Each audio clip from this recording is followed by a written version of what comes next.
To view point. Junk food అంటే ఇష్టం లేని వారు ఉండరనే చెప్పవచ్చు. జంక్ ఫుడ్ ను ఇష్టపడకుండా ఉండడం కష్టంగానే ఉంటుంది.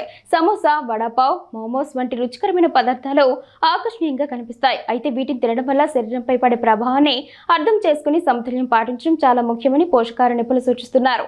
పోషకాహార నిపుణుల ప్రకారం భోజనం తినడం కేవలం కొన్ని నిమిషాల్లో ముగిసిపోతుంది. కానీ ఆ ఆహారం వల్ల వచ్చే క్యాలరీల ప్రభావం శరీరంలో గంటల తరబడి కొనసాగుతుంది. ముఖ్యంగా దేశంలో చాలా మంది రోజుకు 5,000 అడుగులు కూడా నడవడం లేదు. అయితే స్నాక్స్ తిన్నప్పటికీ తినే ఆహారాలకు అనుగుణంగా శారీరక శ్రమ ఉంటే ఆరోగ్యంపై పడే దుష్ప్రభావాలను అడ్డుకోవచ్చని వైద్యులు తెలియజేస్తున్నారు. ఒక సమోసా తింటే 6,000 అడుగులు నడవాలి. అందరూ ఎంతో ఇష్టంగా తినే సమోసా గురించి చెప్పాలంటే ఒక సమోసాలో సుమారు 262 క్యాలరీలు ఉంటాయి. వీటిని ఖర్చు చేయాలంటే దాదాపు 6,000 అడుగులు నడవాలి అంటే సుమారు 1 గంట సమయం పడుతుంది. అలాగే వడాపావ్లో సుమారు 320 క్యాలరీలు ఉండగా వాటిని బర్న్ చేయడానికి సుమారు 70 నిమిషాలు లేదా 7,000 అడుగులు నడవాల్సి ఉంటుంది.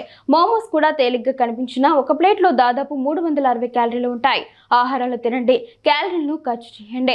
అలాగే ఆలు బర్గర్లో దాదాపు 450 క్యాలరీలు ఉంటాయి. వీటిని ఖర్చు చేయాలంటే 1.5 గంటల పాటు శారీరక శ్రమ అవసరం.